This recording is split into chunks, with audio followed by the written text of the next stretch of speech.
Everybody moving back to the ghetto. Oh, you wasn't expecting that one? Everybody got to move back to the ghetto. Everybody going back to the ghetto. We going back to the hood. The hood never sounds so good. I was talking to somebody yesterday, and I said, "How much?" And this is real talk. This is not me just talking junk or whatever. This is real talk. I said, "Yeah, man. How much are you? What are you looking for? What are you trying to get yourself into?" And they say, "Yeah, man. I was looking at this place and this place, and they, it's gonna be about $900 a month. $900 a month. That's all you're gonna be paying? That sounds like a deal." We're gonna get back to reality. Everything is going back to reality. Women is gonna get back with their baby daddies. People are gonna move back into their parents and humble themselves, and they're gonna stop. They're gonna leave the streets alone. People are going to go back to the hood. The hood never sounded so good more than it is right now. I know a lot of y'all you still in your haughty phase. I call it the haughty phase. You still in the haughty phase. The haughty phase is my bank account don't match up to my lifestyle, and I'm having a life transformation right now, but I don't really want to go back to the hood until you can reduce those bills. And I'm not mad at it. I'm not against it. This little final thought could seem like I'm criticizing, but what I'm doing is I'm giving you the blueprint to what success is supposed to look like. We thought we thought that success was a mansion and an Escalade and a chain. We thought going out there and moving to the suburbs was the move. The reality was when you bought that home, because they kept telling you, make sure you buy a home. Remember when everybody was telling you to make sure you buy a home or whatever, and you didn't do your math and your calculations, and you didn't realize that your mortgage was going to go from $3,400 a month to $5,300 a month once they actually started to calculate the new price from that home build that you was about to do. You did that property bill, but the property taxes was only a little bit of money because they didn't really assess the home value and the millages didn't kick in yet, but they didn't tell you that the maintenance and it was going to need a new water heater at this time if you didn't buy a new home or you didn't build a new home, and the property taxes was going to go up because Westmore and the governor and JB Pritzker and the people over there in Chicago and all of that. They didn't tell you that part. They was just telling you, the equity in your home was going to go up. The value of your home was going to go up. They didn't tell you that when you paid your mortgage for the first 10 years that you was only going to get $8,000 removed from the principal because the majority of the money was going towards the interest. They didn't tell you that. So then you had to depend on the appreciation of the property to make you feel good about your net worth and the amount of money that you was paying in property taxes, maintenance, and all of that stuff. And so now you like, Jesus be offense. I don't want to be a grown-up no more. I want to be a kid again. I'm seeing people on TikTok, on Instagram, on YouTube, on X saying, man, I wish I could be a kid again. JC, that is on a 30-year fixed mortgage. The 30-year fixed loan don't have nothing to do with the interest that you're paying. I mean, it has something to do with it, but it has nothing to do with the principal. It's front loaded. So all of the interest is going to go on the front end of the loan. So the first 10 years, and you still got 2/3 of the way to go, you still only got $9, $10, $11,000 in principal paid down, and you was putting extra towards it because the majority was going towards that. And your mortgage jumping don't necessarily have anything to do with the mortgage itself. It has everything to do with your property taxes going up, and that is baked into your home payment. And it's an escrow shortage, and they're going to charge you back for the money that they had to pay out to the county and the city. And so now you got to pay that. And your property insurance went up because you in a certain area that's prone to mudslides or wildfires or hurricanes, or you lost your insurance and now you got to be on state-sponsored insurance and depend on the federal government just in case anything happened in your house. And so now your insurance rates went up and you thinking about going without insurance, and your utilities went up like over there in Maryland 3 to 4 times, and you wasn't expecting that. You wanted to be grown. You wanted to be grown. You didn't know that life was going to be life and that you can't stop working. Remember when you wanted to be in the streets and you wanted to hustle and you wanted to climb the ladder and you wanted to compete with men, guess what? You can't stop now. There are no breaks, no layoffs, no breaks, no PTO, no nothing. If you get laid off, you got to hurry up and find another job and you're going to be working for the next 50 years of your life. But there's a solution. There is a solution. The solution is you're going to have to go back to the thing that made you great in the first place. It's time to go and fix up grandma's house. Grandma's house don't seem that bad no more, do it?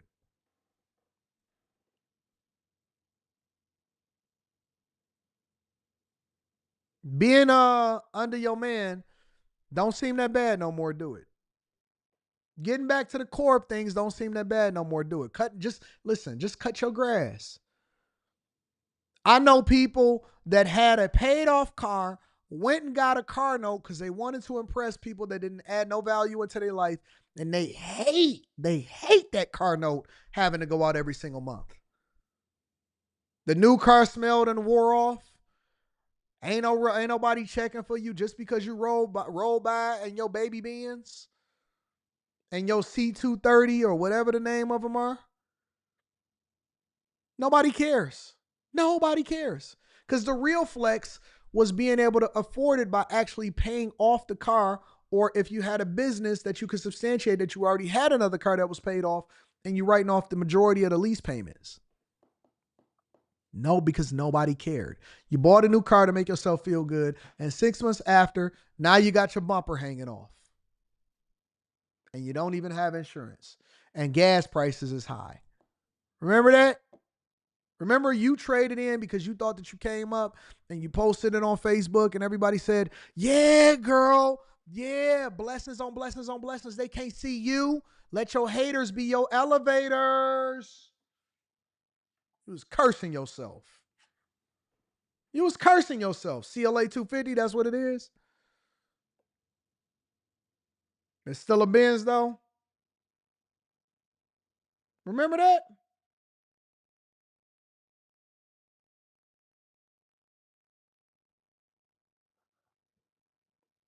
It's crazy. It's a method to the madness, though. It's always a method to the madness. It's a lesson in it. Sometimes you got to get out there to see that it ain't always, greener on the other side. And we got to get back to the core of what we do. And the core of what we do is reduce expenses. I'm not only a sponsor, I'm the best client. My bag chasers, my Patreon members, and make sure y'all tap into the Patreon link is in the description as well as pinned to the top of the chat. Know that I am so frugal when it comes, and I did this live stream when I was in DC and I told y'all, I am so frugal when it comes to me having to spend my own money on anything. If the sponsor is not paying for it, if I'm not getting it for free, if I got to pay out of my own pocket for it, I don't live in no huge house. And the bag chasers know how much money I make. You know what I'm taking in. You know, year after year after year after year, for the last, 2020, since 2010, I've had an increase in my revenue and the amount of money that I've making every single year since 2010. So for the last 15 years, we've been winning. I spend less than 5% of what I take in on my own personal expenses. If I didn't buy the house outright, or if I didn't build the house outright, if it's not generating revenue, if I'm not building 3 houses for every one that I decide that I want to buy or I want to take in or whatever, I'm not doing it because it's got to be paid for itself. And I'm not about to pay no house notes, man. I'm not paying no mortgage. I'm not financing. I'm not giving nobody no interest, no free money, no none of that. Nothing. When we build the houses, we don't build them to sell them. We build them so that we can rent them out. We keep them forever. I'm giving them the game for free. Well, let me stop. Let me stop because I realize, and this is one of the things that I make sure that I put a barrier to entry for and why you would have to join the Bag Chasers, because we deep dive way deeper than this. Way deeper than this. I can't wait for the next block club. I realize that it's a difference between the people that's here that appreciate it versus the people that just look at it like, oh, I can't believe he talking about this, or I guess we don't get this inside of the comments when we live stream inside of the Bag Chasers because it's a barrier to entry. We're able to lock out the dusty so that we can just get to the money. We start adding value. I show my receipts in order to help you to understand that nobody is finessing you. When people ask me to invest their money, I say, no, I'm gonna teach you how to do it yourself. Use your own money. This is how I did it.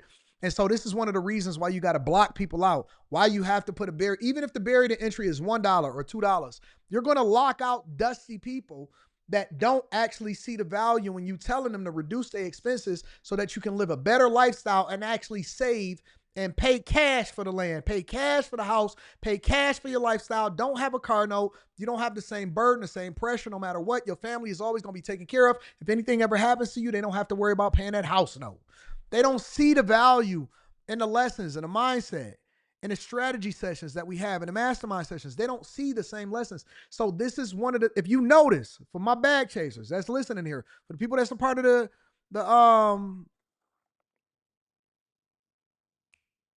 Discord, the link to the Discord is in the description of any of the most recent videos in the Bag Chasers.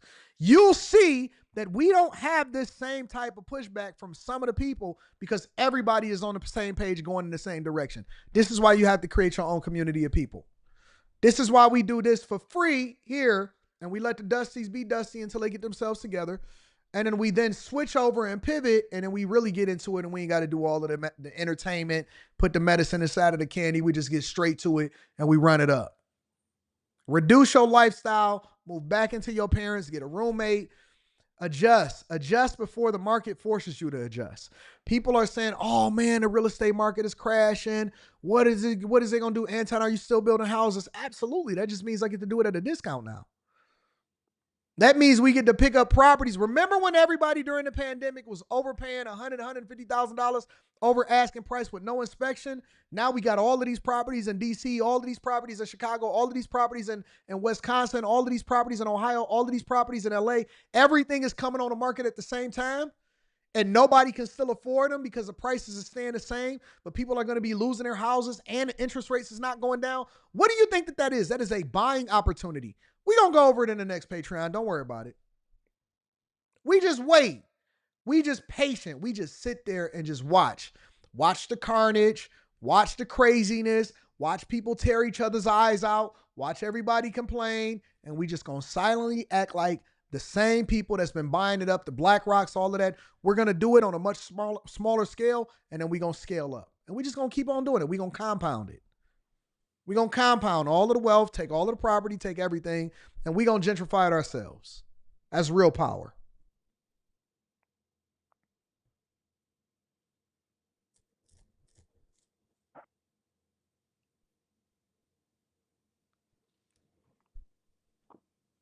Sometimes it takes 4 or 5 years for it to actually hit. It's coming though. Everything is cyclical. Everything is cyclical. Oh man, Anton, what are you saying about the market going down over the last 2-3 weeks? It's an opportunity to buy more. When they think they got you, they don't even realize that they're basically enriching you. If there's a market correction, then that means that it's a buying opportunity. It's not a time for us, the bag chasers, who's been hoarding cash for a long time, to look at it as a problem. That's a blessing. Housing prices is going down. Blessing. Market correction. Blessing. Everything is cyclical. What goes up goes down, which means that you then have an opportunity to buy it at a cheaper price, and then he goes up again and it goes down and go. Housing, correction, interest rates, everything is cyclical. Everything goes into a circle. What happened yesterday is going to happen tomorrow, and what happened tomorrow is going to happen 10 years from now. What happened 10 years from now is going to happen 15 years from now, and it's all going to be a cyclical process. We don't look at the market correction or the market reducing itself as an opportunity to fall back. We just go more in. Because we don't have the same restrictions. We don't have the same lifestyle. We don't move under duress. We move in abundance.